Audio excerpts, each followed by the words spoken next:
Good morning students. आज हम circles chapter start करेंगे। देखिए, सबसे पहले इसमें जो टर्म्स यूज होनी है वो आप समझ लीजिए अच्छे तरीके से। वैसे तो आप छोटी क्लासेस में इसको कर चुके हैं, फिर भी हम एक बार इसको रिवाइज कर लेते हैं। सबसे पहले आता है सर्कल की डेफिनेशन क्या होती है। देखिए, सर्कल जो होता है वो लोकस होता है पॉइंट्स का। लोकस मतलब कलेक्शन होता है, सेट होता है पॉइंट्स का, और वो सारे के सारे पॉइंट्स जो होते हैं किसी एक पर्टिकुलर पॉइंट से इक्वल डिस्टेंस पर होते हैं। मान लीजिए ये सारे के सारे जो पॉइंट्स हैं वो इस पॉइंट से इक्वल डिस्टेंस पर हैं। दैट मीन्स यहाँ से यहाँ तक का डिस्टेंस नापिए, यहाँ से यहाँ तक का डिस्टेंस नापिए, यहाँ से यहाँ तक का डिस्टेंस, यहाँ से यहाँ तक का डिस्टेंस, यहाँ से यहाँ तक का डिस्टेंस, ये सारे के सारे डिस्टेंस क्या है, इक्वल है। तो उस केस में ये जो सेट ऑफ पॉइंट्स होंगे इसे हम बोलेंगे सर्कल, और जिस फिक्स पॉइंट से ये इक्वल डिस्टेंस पर होते हैं उसे बोलते हैं सेंटर ऑफ द सर्कल। तो ये डेफिनेशन हो गई सर्कल की और सेंटर ऑफ द सर्कल की। अच्छा, अब देखिए नेक्स्ट है कि ये जो आउटर बाउंड्री होती है सर्कल की, इसे हम बोलते हैं सर्कमफ्रेंस। जो आउटर बाउंड्री होती है सर्कल की इसे हम बोलते हैं सर्कमफ्रेंस। जो आउटर बाउंड्री होती है सर्कल की उसे हम क्या बोलते हैं, सर्कमफ्रेंस। अब आता है कोड।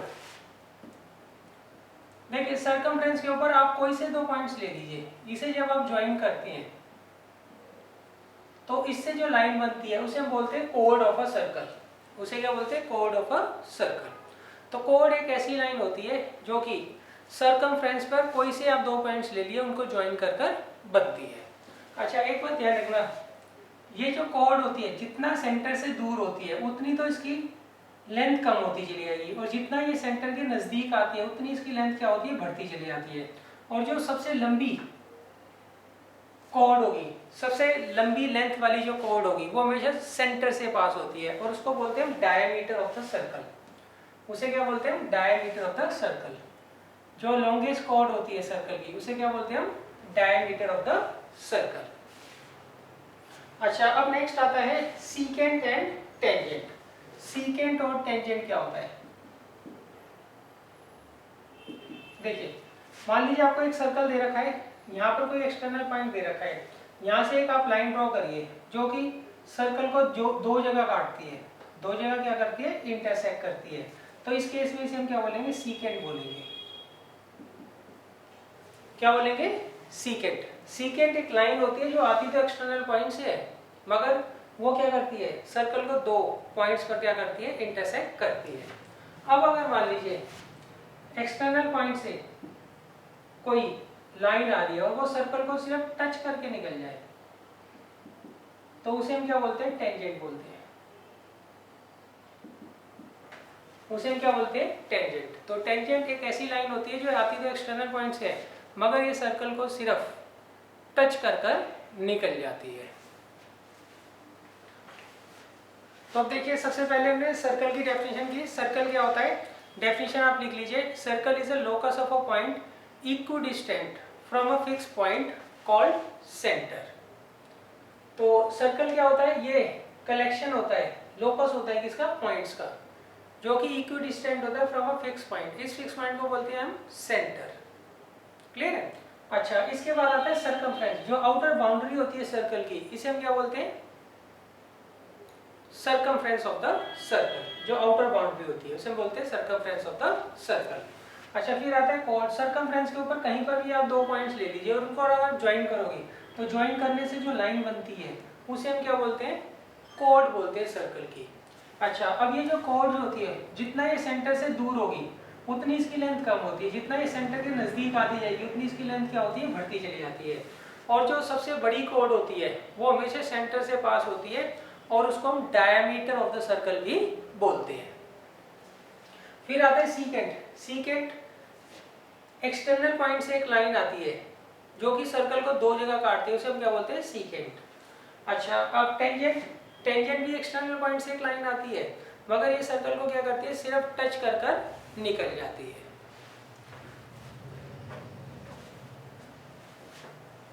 अब देखिए नेक्स्ट है आर्क।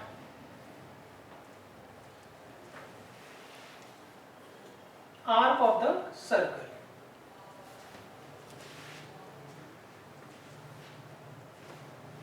देखिए, मान लीजिए आपको ये सर्कल दे रखा है, इसके सरकमफ्रेंस के ऊपर कोई से 2 पॉइंट्स आप ले लीजिए, सही, सरकमफ्रेंस के ऊपर, और इसे आप इस तरीके से ज्वाइन करिए।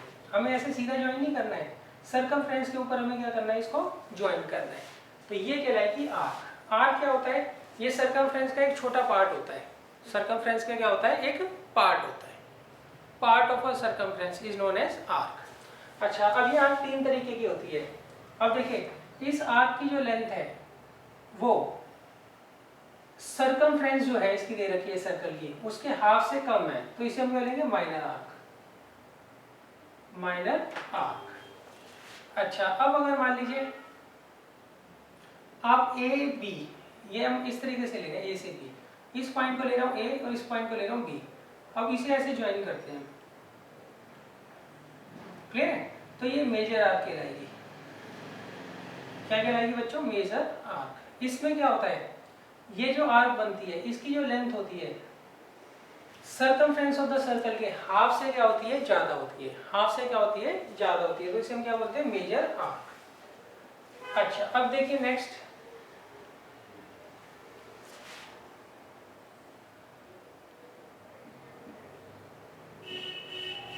आपको एक सर्कल दे रखा है,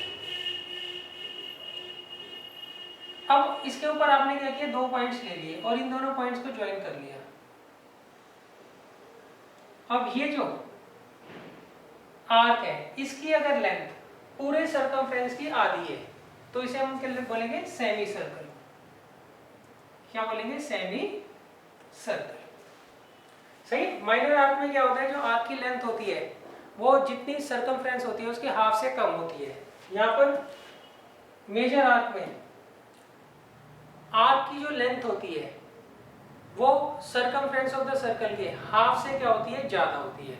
अगर एग्जैक्ट हाफ हो आर्क की लेंथ तो उसे हम क्या बोलते हैं, सेमी सर्कल बोलते हैं। क्या बोलते हैं, सेमी सर्कल। अब देखिए कुछ एक टर्म्स हैं, वो जब आएंगी तो मैं आपको समझा दूंगा। अब हम क्या करते हैं, थोड़ा बहुत चैप्टर के बारे में पढ़ लेते हैं। तो ये तो इंट्रोडक्शन था जो आप पहले प्रीवियस क्लासेस में ऑलरेडी पढ़ चुके हैं। अब देखिए, सबसे पहले आप कुछ रिलेशंस और थ्योरम्स वगैरह समझ लीजिए जो कि सर्कल्स में आपको यूज करनी है, और वो आप पहले ऑलरेडी कहीं ना कहीं पढ़ चुके हैं किसी क्लास में। तो सबसे पहले आता है रेडियस ऑफ द सर्कल, जो होता है वो हमेशा डायमीटर का क्या होता है, हाफ होता है। मान लीजिए आपको एक सर्कल दे रखा है, तो जो लॉन्गेस्ट कॉर्ड होती है वो हमेशा कहाँ से पास होती है, वो हमेशा सेंटर से पास होती है। तो यहाँ पर ए बी जो है वो तो डायमीटर है, और ए सी और बी सी क्या है, वो रेडियस है। तो इस केस में रेडियस जो होगा किसका, सर्कल का, वो हाफ होता है किसके, डायमीटर के। तो यहाँ पे ए बी डायमीटर है, ए सी और बी सी क्या है, रेडियस है किसके, सर्कल के। तो यहाँ पर डायमीटर जो होता है वो हमेशा रेडियस का क्या होता है, डबल होता है। आप यही कह सकते हैं रेडियस जो होता है हाफ होता है किसका, डायमीटर का। तो सबसे पहला रिलेशन तो आपको ये देखना है।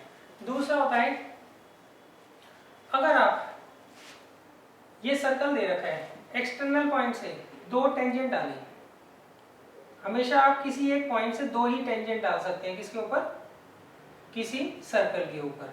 तो इनकी लेंथ क्या होती है, हमेशा इक्वल होती है। आपको ये पॉइंट दे रखा है, यहाँ से आप हमेशा 2 ही टेंजेंट डाल सकते हैं किसी भी सर्कल पर, सही, मैक्सिमम 2 डाल सकते हैं। अच्छा, अब इन दोनों की लेंथ क्या होती है, हमेशा इक्वल होती है। तो यहाँ पर ए पी किसके बराबर होगा, ए बी के। रीजन क्या लिखोगे, the length of tangents drawn from an external point to the circle are equal in length। अगर आप एक्सटर्नल पॉइंट से टेंजेंट ड्रॉ करते हैं तो उन टेंजेंट्स की लेंथ क्या होती है, हमेशा इक्वल होती है। अच्छा, अब देखिए थर्ड रिलेशन है कि अगर आप किसी एक्सटर्नल पॉइंट से टेंजेंट डाल रहे हैं, ये पी ए जो है वो टेंजेंट है, यहाँ पर ए जो है वो पॉइंट ऑफ कांटेक्ट है। अब आप क्या करिए, यहाँ पे एक रेडियस ड्रॉ कर लीजिए। यहाँ पर ओ ए जो है वो रेडियस है किसकी, सर्कल की। तो इस केस में टेंजेंट और रेडियस के बीच का जो एंगल होता है वो हमेशा किसके बराबर होता है, 90 डिग्री के बराबर होता है। देखिए ऐसा होता है, आपको एक सर्कल दे रखा है, सर्कल के ऊपर आप टेंजेंट डालिए और एक रेडियस ड्रॉ कर लीजिए। सही, रेडियस आप कहाँ से ड्रॉ करोगे, सेंटर से, जहाँ पर पॉइंट ऑफ कांटेक्ट है उसे ज्वाइन कर आप रेडियस ड्रॉ करोगे। ऐसा नहीं कि कहीं और बना लो रेडियस। क्लियर है, जो पॉइंट ऑफ कांटेक्ट है टेंजेंट का हो, सर्कल का हो, वहाँ से हम क्या करते हैं, सेंटर को ज्वाइन कर एक रेडियस बनाते हैं। तो इस केस में रेडियस और टेंजेंट के बीच का जो एंगल होता है वो हमेशा 90 डिग्री का होता है। तो इसका आप क्या लिखोगे, स्टेटमेंट क्या लिखोगे,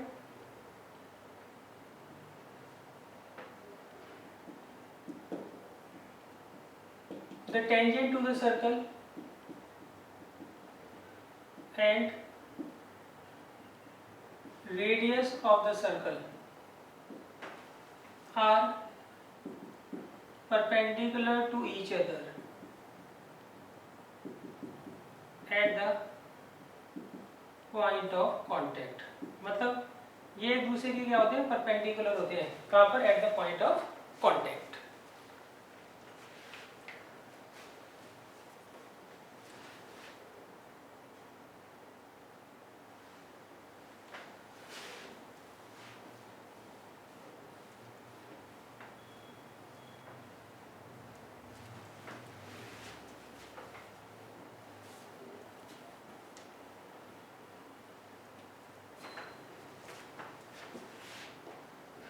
देखिए इसके बाद आता है, मान लीजिए आपको एक सर्कल दे रखा है, यहाँ पर हम एक कॉर्ड खींचते हैं और सेंटर से अगर आप परपेंडिकुलर डालते हैं किसके ऊपर, कॉर्ड के ऊपर, तो वो कॉर्ड को हमेशा क्या करता है, बाइसेक्ट करता है। तो यहाँ पर इन्होंने कहा है कि ओडी जो है वो परपेंडिकुलर है एबी के, देन एडी किसके बराबर होगा, डीबी के। इसका रीजन क्या लिखेंगे, perpendicular from the center bisects the chord। अगर आप परपेंडिकुलर डालते हैं कहाँ से, सेंटर से, तो वो कोड को क्या करेगा, हमेशा बाइसेक्ट करेगा। फिफ्थ इसका कन्वर्स है। कन्वर्स ये कहता है, अगर आपको एक कॉर्ड दे रखी है और आप इसके मिड पॉइंट को, मान लीजिए डी जो है वो मिड पॉइंट है किसका, ए बी का, if A D is equal to D B. अब इस मिड पॉइंट को अगर आप सेंटर से ज्वाइन करते हैं, मिड पॉइंट को क्या करते हैं, सेंटर से ज्वाइन करते हैं, तो इस केस में सही ओडी जो है वो परपेंडिकुलर होगा किस पे, ए बी पर। मतलब ये दोनों एंगल क्या होंगे, 90 डिग्री के होंगे। क्लियर है, देखो ये थ्योरम कहती है आपको एक कॉर्ड दे रखी है, सेंटर से आप परपेंडिकुलर डालिए, तो इस केस में क्या होगा, सेंटर से जब भी आप किसी कॉर्ड के ऊपर परपेंडिकुलर डालते हैं तो वो कॉर्ड को क्या करता है, बाइसेक्ट करता है। मतलब अगर ओडी जो है परपेंडिकुलर है एबी के, देन एडी किसके बराबर होगा, डीबी के। ये इसकी स्टेटमेंट है, perpendicular from the centre bisects the chord. अच्छा अब इसमें देखिए, अब अगर मान लीजिए आपको एक कॉर्ड दे रखी है, उसका आप मिड पॉइंट ले लीजिए, मिड पॉइंट को सेंटर से आप ज्वाइन करते हैं, तो इस केस में ओडी जो होगा वो परपेंडिकुलर होगा किसके, एबी के। इसकी स्टेटमेंट देख लीजिए, द लाइन ज्वाइनिंग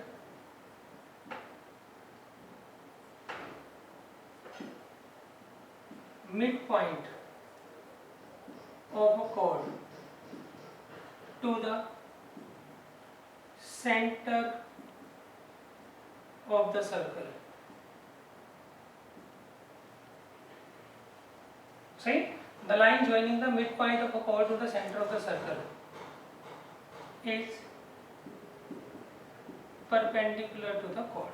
तो वो जो लाइन बनेगी वो क्या करेगी, इसके परपेंडिकुलर होगी, किसके, कोड के।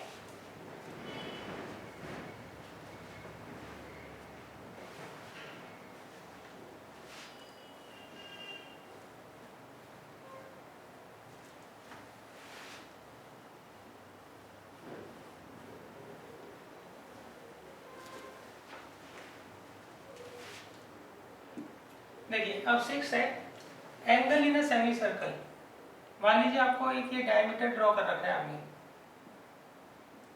अब अगर मान लीजिए डायमीटर के एंड पॉइंट से आप सर्कमफ्रेंस के ऊपर कोई भी एंगल बनाते हैं तो वो हमेशा कितने का होगा, 90 डिग्री का होगा।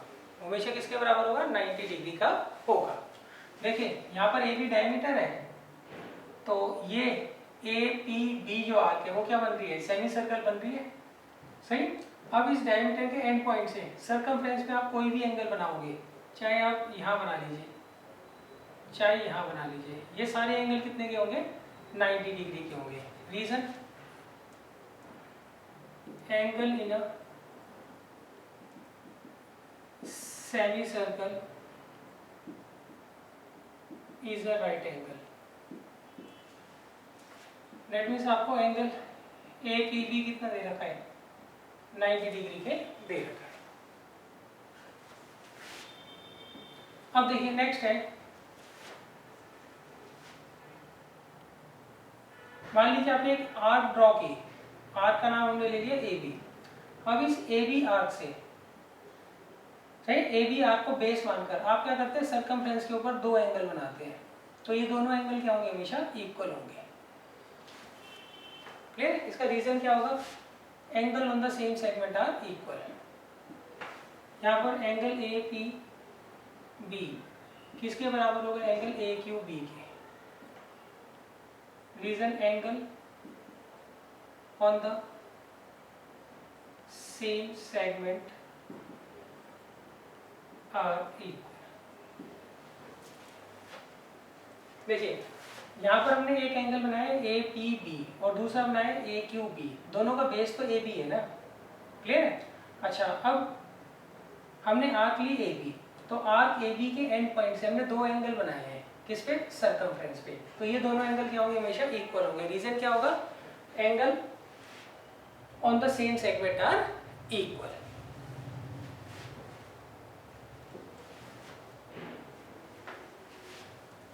अब देखिए नेक्स्ट है degree measure theorem. Degree measure theorem ये कहती है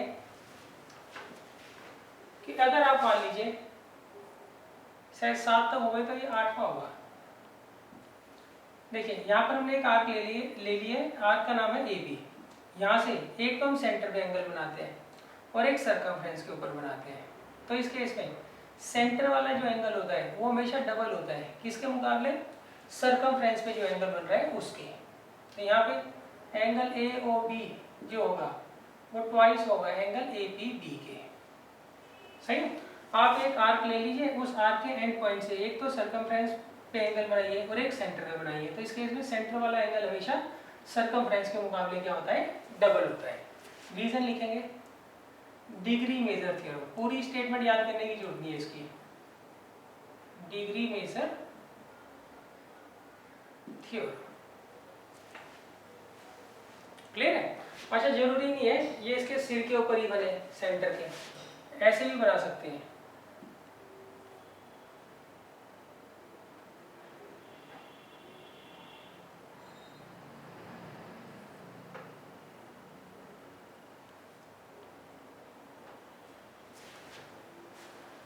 देखिए यहाँ पे एक तो सेंटर में बन रहा है और एक सर्कमफ्रेंस में बन रहा है। तो इस केस में भी ये वाला एंगल जो होगा डबल होगा, ये इसका आधा होगा। मान लीजिए ये 80 का है तो ये 40 का होगा। जरूरी नहीं है वो उसके जस्ट सिर के ऊपर ही बना हो। सही है। ऐसे साइड में भी बन सकता है। तो इन दोनों में क्या लगेगा कि अगर आप एक आर्क लेते हैं, उससे एक तो सेंटर पर एंगल बनाए और एक सर्कमफ्रेंस पे एंगल बनाए उसी आर्क से, कॉमन आर्क से, तो उस केस में सेंट्रल एंगल जो होता है वो हमेशा क्या होता है, डबल होता है। किसके, जो सर्कमफ्रेंस पे एंगल बनता है उसके।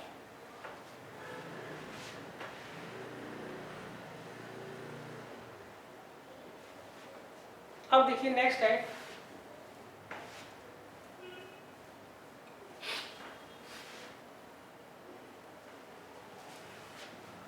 Ninth relation.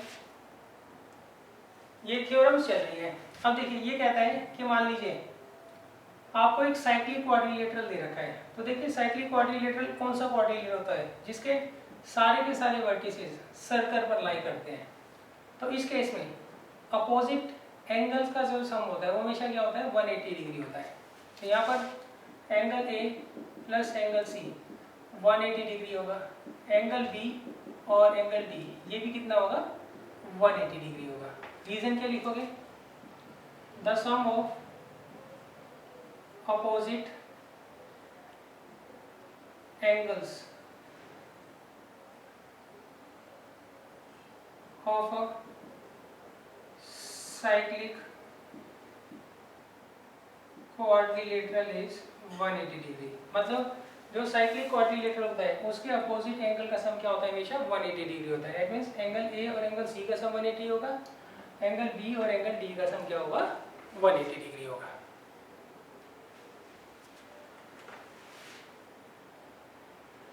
देखिए अभी मैं आपसे वही थ्योरम्स डिस्कस कर रहा हूँ जो बहुत ज्यादा यूज हुई है।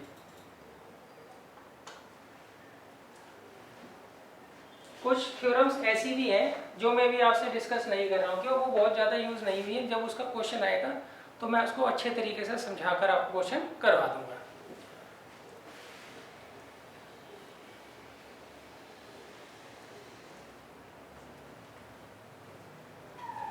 तो बच्चों ये जो है सारी की सारी कॉमन थ्योरम्स हैं या रिलेशंस हैं जो आपने अब तक पढ़े हैं।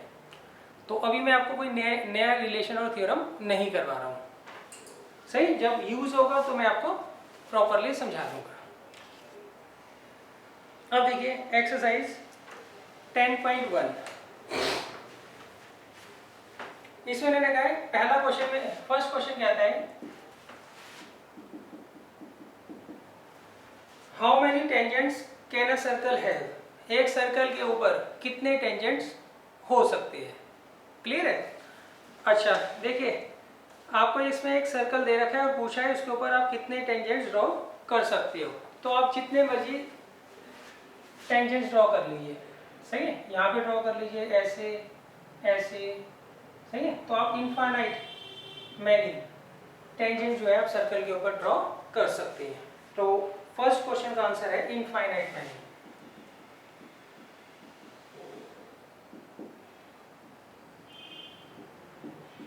अब देखिए सेकंड का जो फर्स्ट पार्ट है इसमें मैंने कहा है a tangent to a circle intersect it in. देखिए इन्होंने कहा है आपको एक टेंजेंट दे रखा है, वो सर्कल को कितने पॉइंट्स पे काटता है। पहली बात वो सर्कल को काटता नहीं है, सही है। अच्छा मगर फिर इन्होंने कह रखा है कट बोल रखा है, इंटरसेक्ट बोल रखा है, सही। तो हम क्या लिखेंगे, सिर्फ 1 पॉइंट लिखेंगे, इंटरसेक्ट एट 1 पॉइंट। क्लियर है। तो वो क्या करेगा, केवल एक ही पॉइंट पर क्या करेगा, इंटरसेक्ट करेगा। वैसे टच जो है वो प्रॉपर वर्ड है, इंटरसेक्ट या कट जो है वो प्रॉपर वर्ड नहीं है। अब इन्होंने सेकंड पार्ट में कहा है a line intersecting a circle in 2 points. मान लीजिए आपको एक लाइन दे रखी है, वो सर्कल को क्या करती है, 2 जगह काटती है। ये लाइन है, लाइन का नाम है PAB। ये सर्कल को 2 जगह काटती है। कहाँ काट रही है, A पर और B पर। तो इस केस में हम इसे क्या बोलते हैं, सीकेंट बोलते हैं। क्या बोलते हैं बच्चों, सीकेंट। अब देखिए थर्ड पार्ट में इन्होंने क्या कहा है, a circle can have that much parallel tangents at most. देखिए इन्होंने कहा आपको एक सर्कल दे रखा है, उसके ऊपर हमें पैरेलल टेंजेंट्स खींचने हैं। तो कितने पैरेलल टेंजेंट्स आप खींच सकते हो। मान लीजिए सर्कल है, इस पर आप एक ऊपर और एक नीचे ऐसे 2 ही पैरेलल टेंजेंट्स खींच सकते हो। चाहे ऐसे खींच लीजिए, सही है, चाहे आप थोड़ा ऐसे टेढ़ा करके खींच लीजिए, सही, चाहे थोड़ा ऐसे टेढ़ा करके। तो जैसे मर्जी खींच लीजिए, आप 2 से ज्यादा पैरेलल टेंजेंट्स नहीं खींच सकते हैं। यहाँ के लिखेंगे हम 2। अब देखिए फोर्थ क्वेश्चन में इन्होंने क्या है, the common point of a tangent to a circle and the circle is called. देखिए इसमें इन्होंने कहा है आपको एक सर्कल दे रखा है, उसके ऊपर हमने टेंजेंट डाला। अब टेंजेंट और सर्कल का जो कॉमन पॉइंट होता है उसे हम क्या बोलते हैं, पॉइंट ऑफ कांटेक्ट।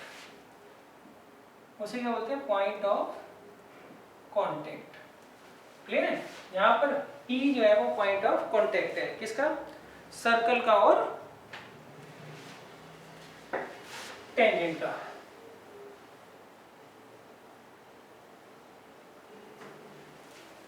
अब देखिए नेक्स्ट है क्वेश्चन नंबर 3। देखिए क्वेश्चन नंबर 3 में इन्होंने कहा है अ टेंजेंट PQ आपको एक टेंजेंट दे रखा है P Q at point P of a circle, सही। हमने एक टेंजेंट खींचा है पी क्यू, किस पॉइंट पर, पी पर, ऑफ रेडियस 5 सेंटीमीटर। इसकी जो रेडियस है वो 5 सेंटीमीटर आपको दे रखी है। क्लियर है? अच्छा, अब इसमें इन्होंने कहा है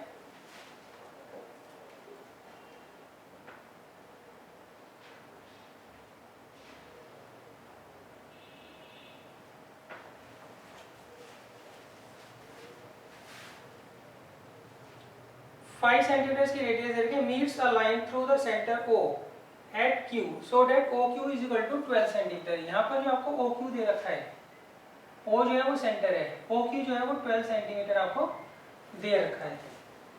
find the length of PQ, तो हमें क्या करना है, इस PQ की लेंथ फाइंड आउट करनी है, सही। देखिए इसमें आपको एक टेंजेंट दे रखा है PQ एट पॉइंट P। एट वर्ड जो होता है ना वो हम यूज करते हैं पॉइंट ऑफ कांटेक्ट के लिए, तो यानी कि यहाँ पर P जो है वो पॉइंट ऑफ कांटेक्ट है और Q से हम क्या कर रहे हैं, टेंजेंट ड्रॉ कर रहे हैं। इसकी QP की लेंथ हमें क्या करनी है, फाइंड आउट करनी है। नेक्स्ट सेंटर इसका O है, O से Q जो पॉइंट है वो 12 सेंटीमीटर के डिस्टेंस पर है, तो हमें क्या करना है, PQ जो है लेंथ फाइंड आउट करनी है, किसकी, टेंजेंट की।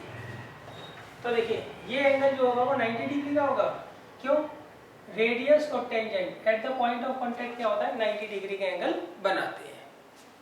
तो हम यहाँ लिखेंगे in triangle OPQ, angle OPQ जो है वो 90 डिग्री के बराबर है। रीजन लिख लोगे, रेडियस और टेंजेंट जो होते हैं at the point of contact क्या होते हैं, परपेंडिकुलर होते हैं, मतलब 90 डिग्री का एंगल आपस में बनाते हैं। क्लियर है? अच्छा एक बात ध्यान रखना है, इसकी फिगर ना हम इस तरीके से बनाते हैं कि हमें ये हाइपोटेन्यूज लग रहा होता है, सॉरी ये हाइपोटेन्यूज लग रहा होता है, सही है, जबकि असलियत में होता ही हाइपोटेन्यूज है, सही। इसकी फिगर जो है वो बनाते ही गलत तरीके से, हर कोई इस तरीके से इसकी फिगर बनाता है। क्लियर है? तो इसमें आपको ये देखना, ये 90 डिग्री का एंगल है। नॉर्मली बच्चों को लगता है भाई ये स्लांटिंग लाइन है तो ये हाइपोटेन्यूज होगा, ऐसा नहीं होता है। आप गौर से देखो, ये एंगल 90 डिग्री का है, तो ये जो है सामने वाली जो साइड होगी वो क्या होगी, हाइपोटेन्यूज होगी। तो ये नॉर्मल मिस्टेक है, हर कोई करके आता है, तो इसमें आप ध्यान रखिएगा। तो अब देखिए, अब हम लेंगे इन ट्रायंगल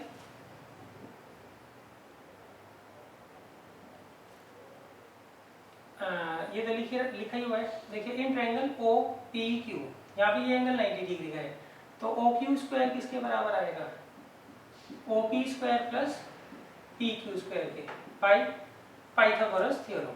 तो ये दे रखा है 12 का स्क्वायर, OP हमें दे रखा है 5 का स्क्वायर, हमें क्या निकालना है, PQ निकालना है। तो 144 माइनस 25 किसके बराबर आ गया, PQ स्क्वायर के। तो PQ कितना आएगा, √190 सेंटीमीटर। क्लियर है बच्चों? तो ये आपको ध्यान रखना है, एंगल ये 90 डिग्री का है तो ये हाइपोटेन्यूज है, सही है। बच्चों को नॉर्मली ये हाइपोटेन्यूज लगता है, देखने से तो यही लग रहा है ना। क्लियर है? तो ये आपको ध्यान रखना है, ये हाइपोटेन्यूज जब हो सकता है जब ये एंगल 90 का हो, मगर यहाँ पर ये वाला एंगल 90 का है, तो इसका मतलब ये हाइपोटेन्यूज होगा। तो यहाँ पे जो लेंथ होगी टेंजेंट की वो क्या आएगी, √190।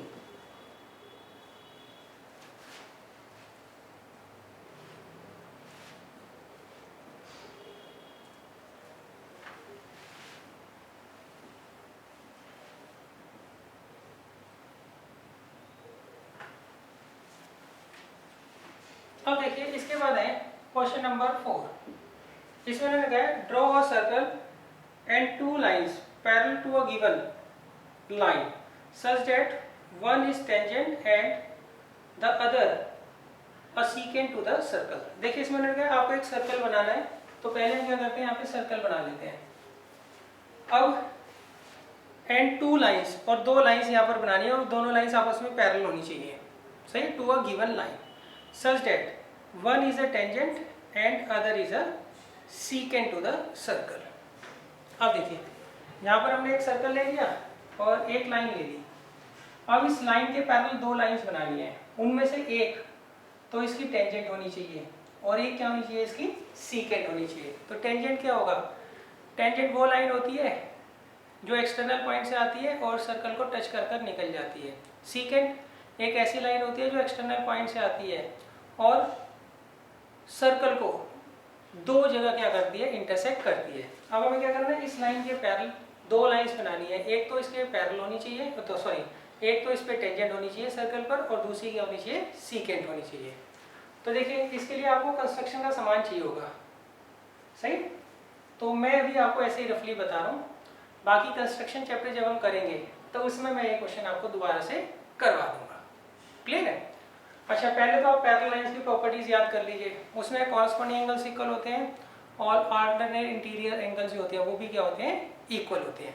तो इसके लिए बच्चों हम क्या करेंगे, यहाँ पर कोई पॉइंट ले लीजिए, उसको आप क्या करिए, सेंटर से ज्वाइन कर दीजिए, क्लियर है। अब ये आपका पॉइंट ऑफ कांटेक्ट आ गया।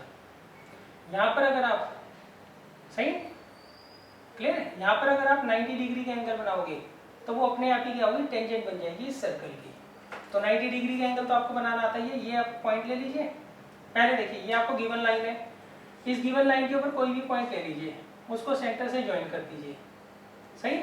अब ये जो कंस्ट्रक्शन से हमने लाइन बनाई है, ये सर्कल को कहीं ना कहीं तो काटेगी, यहाँ पर काट रही है। अब इस पॉइंट पर आप 90 डिग्री का एंगल बना दीजिए। वो हम कैसे करेंगे, कंपास की टिप यहाँ रखेंगे और पेंसिल की टिप यहाँ रखेंगे और ऐसे एक आर्क लगा देंगे। तो पहली आर्क 60 की और दूसरी 120 की, इन दोनों को जब आप काटोगे तो वो कितने का बन जाएगा, 90 डिग्री का एंगल बन जाएगा, सही। अब देखिए इस केस में ये लाइन जो है इसके पैरेलल है और ये लाइन इस सर्कल पर क्या है, टेंजेंट है। तो पहली लाइन तो हमने ड्रॉ कर दी, सही। अब हमें क्या करना है, दूसरी लाइन ड्रॉ करनी है जो कि सीकेंट हो, जो कि क्या हो, सीकेंट हो, किस पर, सर्कल पर ऊपर, सही, और इसके पैरेलल हो, सही। उसके लिए आप क्या करो, यहाँ पर कोई पॉइंट ले लीजिए आप इसी लाइन के ऊपर, सही। वहां पर भी आप क्या करिए, 90 डिग्री का एंगल बना दीजिए। कितने का, 90 डिग्री का एंगल बना दीजिए और उसे जब आप ज्वाइन करोगे तो वो क्या होगी, सीकेंट होगी, वो क्या होगी, सीकेंट होगी, क्लियर है बच्चों। तो ये आपको ध्यान रखना है, सही। एक बार मैं आपको दोबारा समझा देता हूं।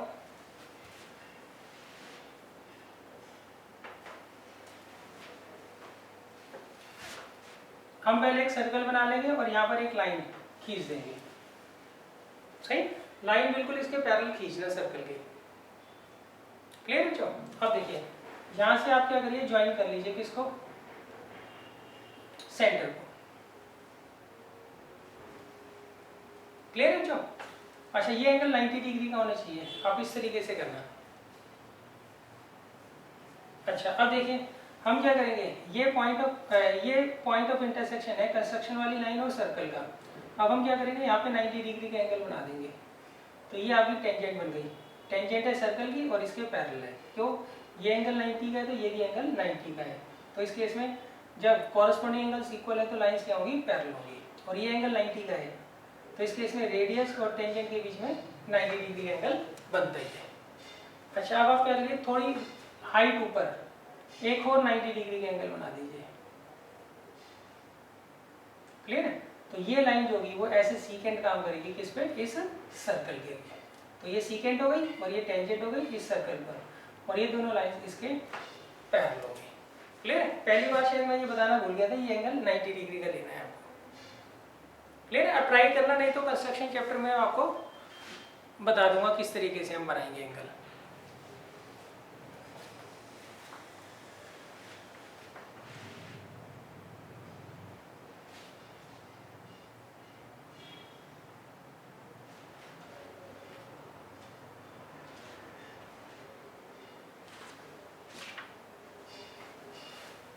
अब देखिए इसके बाद है थ्योरम।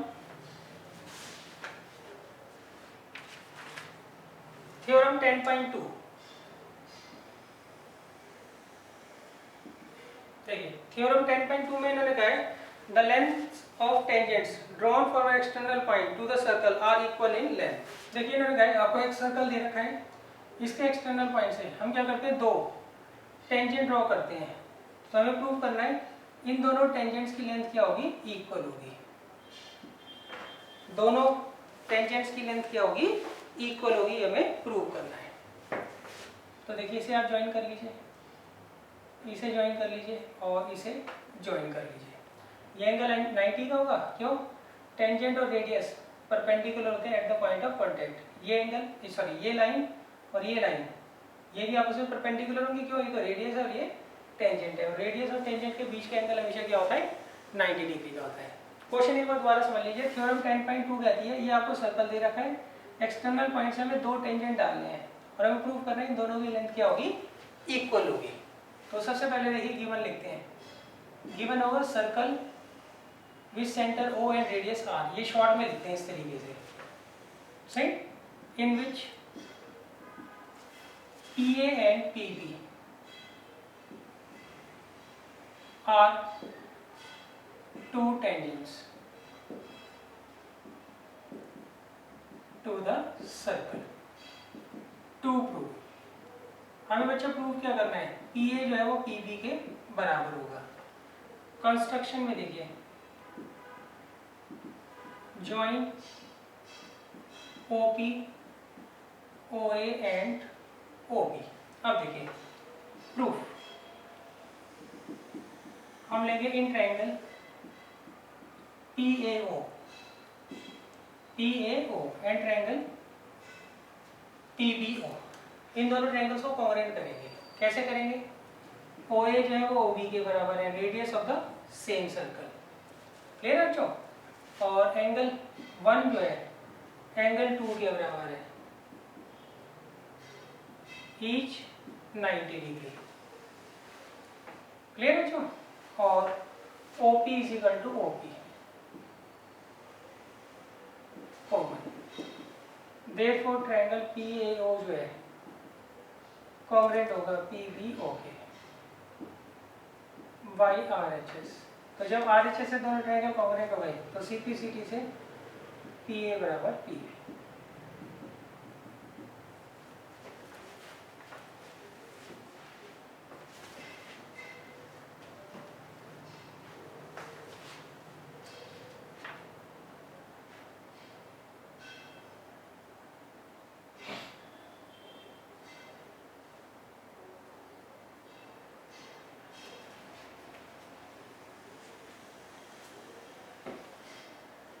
अब देखिए इसके बाद है theorem 10.1।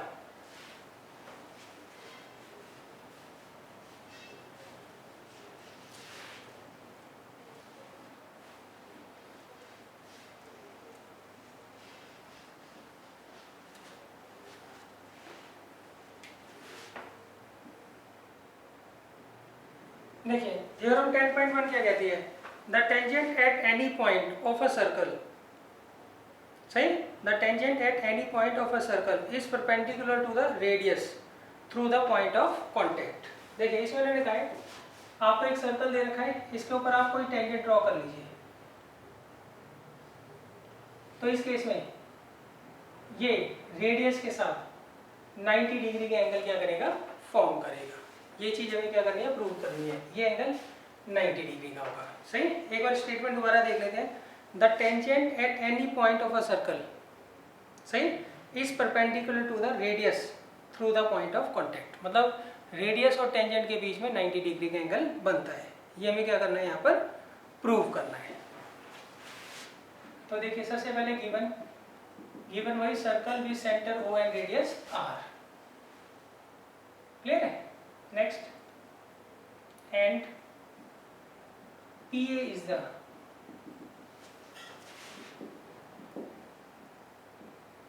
Tangent to the circle. अब देखिए टू प्रूव, हमें प्रूव करना है OA जो है वो परपेंडिकुलर है PA के, हमें प्रूव करना है OA जो है परपेंडिकुलर है किसके, PA के।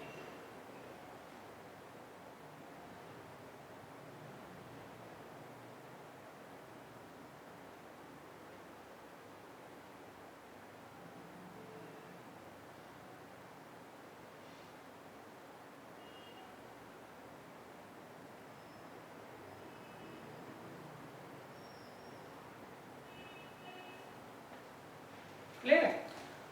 बच्चों, इसको हम ना कॉन्ट्राडिक्शन मेथड से करेंगे। तो कॉन्ट्राडिक्शन मेथड में क्या करते हैं, कंस्ट्रक्शन करते हैं। सबसे पहले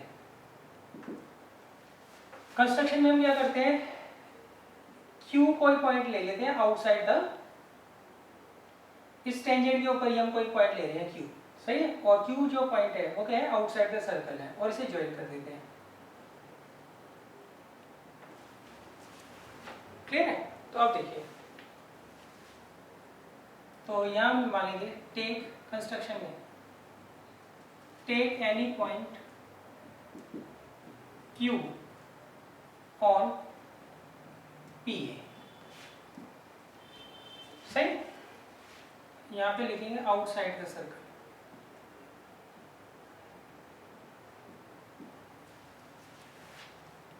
क्लियर है? अच्छा, अब देखिए प्रूफ। प्रूफ थोड़ा बच्चा इसका ट्रिकी है, तो आप समझ लेना।